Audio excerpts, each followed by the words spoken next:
Welcome to the Fire Mountain Gems and Beads studio. My name is Suzanne, and today, as your host, we are going to be exploring the history, the intrigue, and the beauty of rainbow fluorite. I'll be inviting our very own graduate gemologist, Dev, to come and help give us neat insights into how to design with this stone and how to properly care and clean this stone to ensure long-lasting jewelry. And lastly, I'll be showing you how to make a very simple earring project using rainbow fluorite that can be done in just minutes. Get our email newsletter for beading news, sale announcements, new product announcements, and more. Link is in the description below. Rainbow fluorite, known for its vibrant colors and metaphysical properties, has a rich history. Named from the Latin word flora, meaning to flow, it was used by ancient civilizations in ornaments and carvings and is believed to offer wisdom, clarity, and protection from negative forces. In modern times, fluorite is often used in optics due to its light-bending qualities.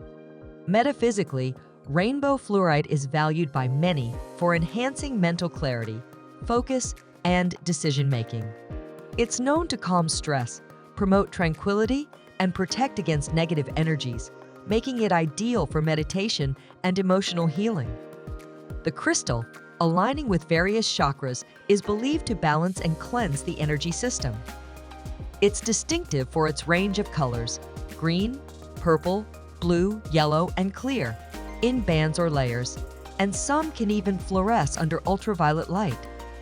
Found globally, including in China, Mexico, the USA, and South Africa, rainbow fluorite is cherished for both its beauty and spiritual attributes. Welcome, Dev. Thank you for joining us. Hi, Suzanne. So I was hoping that you could help us out today with the stone rainbow fluorite. Beautiful stone. So do you recommend using this stone in jewelry? Yeah, I do. Definitely. That's what we buy. Of course. But more importantly, what is its Mohs hardness and how does that affect what we might choose to make with it? So Mohs hardness is 4. It just makes it a little softer. But because of the colors, rainbow color, blue, green color makes the jewelry looks very beautiful. And the best uses are for making pendants, necklaces, earrings. And if you make on the rings or bracelet, be careful. It may get scratched and then you have to have it polished or just use rub it off, on the cotton fabric or something. Or sometimes they use baby oil to give some luster. Okay. So we want to keep in mind that it's a little bit softer of a stone. That's right. 4 on the Mohs hardness scale. So just kind of keep that in mind when you're deciding what to make with it. How did rainbow fluorite get its name? So because of the different colors on the stone. Okay. That's how it got its color. And we carry multicolor stone, blue, green color we just added.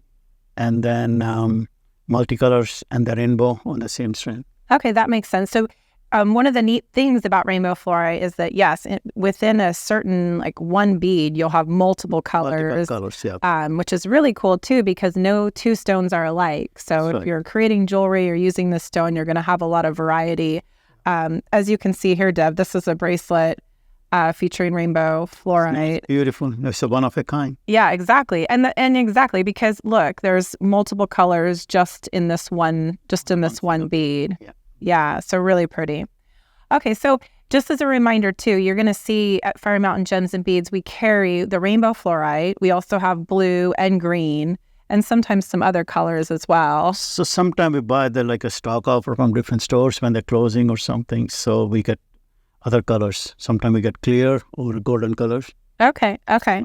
But in the regular stock, we don't. It's kind of rare, so we don't find those very easier. Okay, I see. And how would you recommend that we care for this stone? How should we clean it? Just soapy warm water. That's the best way to clean him. And if you get dull, you can rub with a towel, cotton towel, and just use some baby oil to give some luster, But it's a soft stone, so you have to be very careful. Okay. And how does it get these enchanting colors?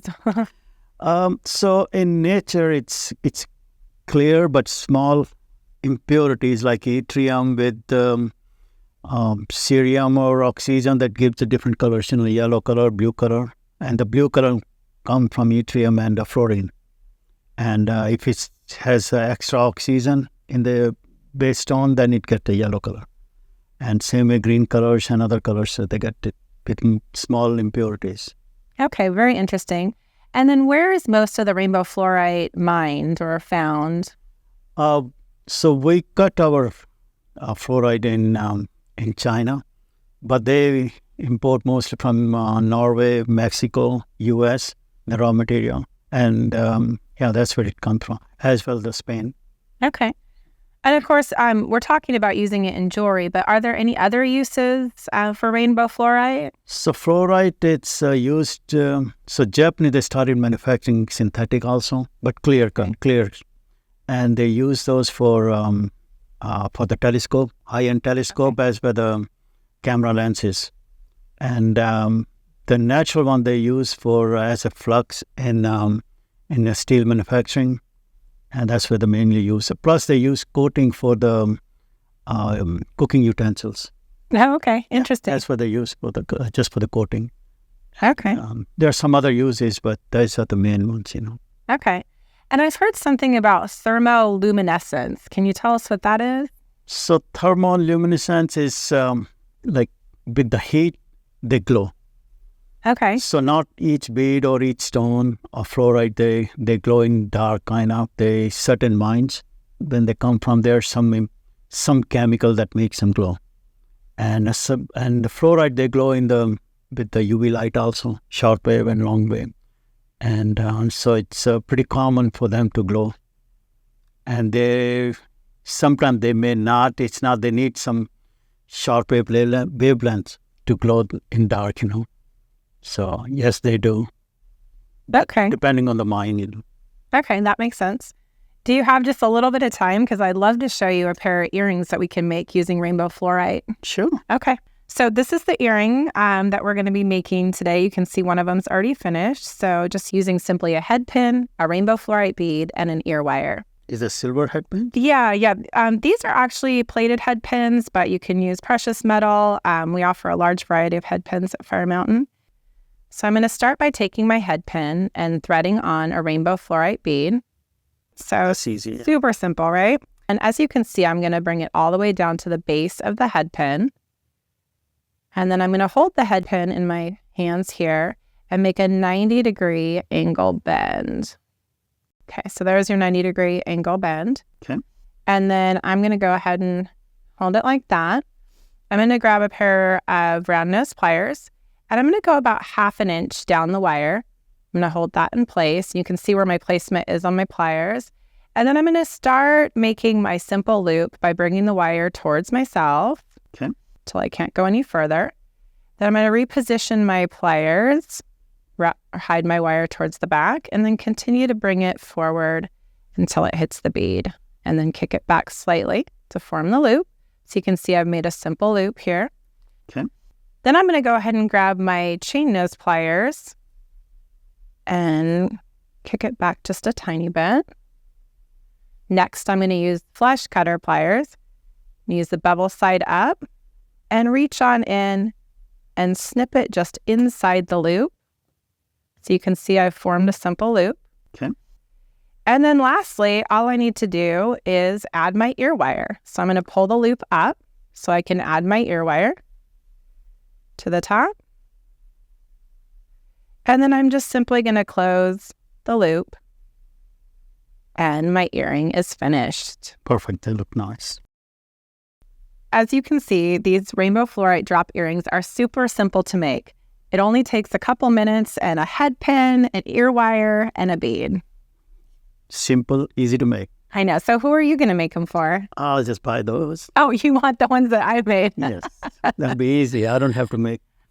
Okay, well, we'll talk about that. But thank you so much for coming and joining us again today and talking to us about rainbow fluorite. It's always fun. Thank you very much. See you next time. Thank you, Dev.